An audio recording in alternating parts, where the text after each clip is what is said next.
Italy.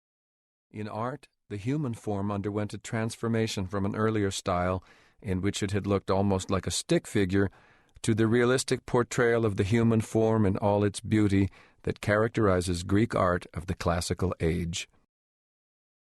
From 500 to 320 BC, Greek, or at least the Athenian, culture underwent a radical transformation. In the words of Edgar Allan Poe, this was the period that gave the world the glory that was Greece. It saw the rise of Athens and the building of the Parthenon, as well as the democratic ideals and government of Pericles, the drama of Sophocles, Aeschylus, and Euripides, and the philosophical schools of Socrates, Plato, and Aristotle. This period also witnessed the development of the conflict between Persia and the Greek cities that finally ended with the rise of Alexander the Great. For many years, the city-states had fought one another over territory and commercial privileges in miserable, bloody wars. No one person had ever come along who was strong and ruthless enough to unite these natural enemies. Thus there were only two exceptions to these dreadful and futile internecine conflicts.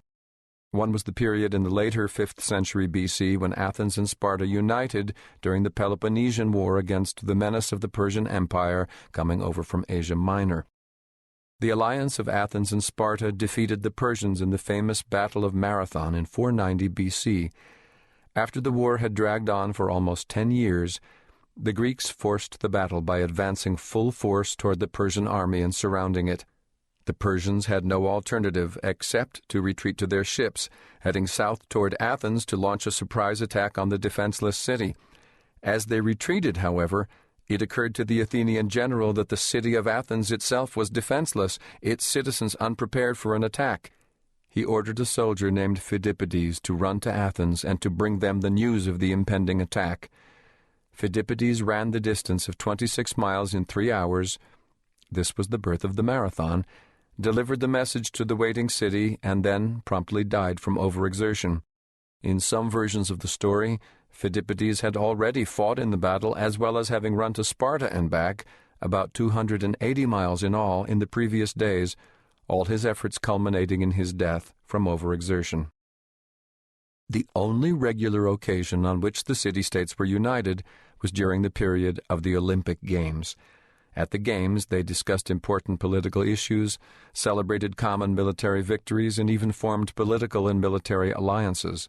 Between about 700 BC and AD 400, every 4 years, heralds were sent out from a small town near Mount Olympus declaring an Olympic truce, which lasted for the duration of the Games and protected the athletes, visitors, spectators, and embassies from danger during the actual period of the competition. Most competitors were men and boys, but separate track events were held for unmarried girls. Married women were strictly barred from the Games. The men competed naked, their skin covered with olive oil. It was a highly competitive, heroic, largely masculine world. At the conclusion of the Games, the city-states went back to fighting among themselves as usual for the next 4 years. What was singular about Athens was its ribbons of colonies extending from the Black Sea to Asia Minor to Sicily and the south coast of France. Settlers had gone out from Athens, settled these far-distant places, and sent tax money back to Athens. In return, they were governed by officials sent by the Athenian government. Though the Athenians' treatment of these colonies was harshly exploitative, the obvious power and strength of their navy kept most rebellion at a minimum. In Athens itself, at least a third of the population consisted of slaves. Some were domestic servants who were treated quite well. Others did hard, forced labor in the mines or as oarsmen in multi-oared boats. Some Athenian warships were rowed by as many as 170 slaves. Athens was distinct in the ancient world because it was a democratic republic, though only about 10,000 adult males held the franchise, and the citizens engaged in noisy politics in a way very similar to the ones we associate with modern democracies. Sparta, on the other hand, was a fearsome place run by oligarchic families who had experienced a disastrous near defeat by a group of rebellious subject people, the Messenians, and were so terrified by this brush with the obliteration of their society that they instituted what amounted to a military state. The defeated Messenians were made into helots, peasant serfs,